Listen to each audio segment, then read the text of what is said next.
കേരള രാഷ്ട്രീയത്തിലെ ജനകീയ മുഖങ്ങളായ Joseph മുണ്ടശ്ശേരിയും VM സുധീരനും നിയമസഭയിൽ പ്രതിനിധീകരിച്ച മണ്ഡലമാണ് മണലൂർ. LDFിലെ മുരളി പെരുന്നള്ളിയാണ് സിറ്റിംഗ് MLA. LDF സ്ഥാനാർത്ഥികളായി 2 പേരെയാണ് CPM പ്രധാനമായും ഇത്തവണ പരിഗണിക്കുന്നത്. CPM ജില്ലാ സെക്രട്ടേറിയറ്റ് അംഗം TV ഹരിദാസിനാണ് ഏറ്റവും അധികം സാധ്യത കൽപ്പിക്കപ്പെടുന്നത്. സാമുദായിക സമവാക്യങ്ങളും ഹരിദാസിന് അനുകൂല ഘടകമാണ്. രണ്ടാമതായി LDF പരിഗണിക്കുന്നത് മുൻ വിദ്യാഭ്യാസ മന്ത്രി C രവീന്ദ്രനാഥിനെയാണ്. കേരളത്തിലെ ഏത് മണ്ഡലത്തിലും മത്സരിപ്പിക്കാൻ കഴിയുന്ന ഒരു സ്ഥാനാർത്ഥിയാണ് C രവീന്ദ്രനാഥ്. ഈ 2 പേരിൽ ഒരാൾ മണലൂരിൽ LDF സ്ഥാനാർത്ഥിയാകും.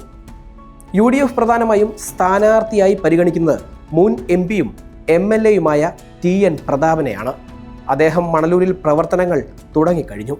മുൻ തൃശൂർ DCC പ്രസിഡന്റ് ജോസ് വള്ളൂരിൻ്റെ പേരും കോൺഗ്രസ് പരിഗണനാ പട്ടികയിലുണ്ട്.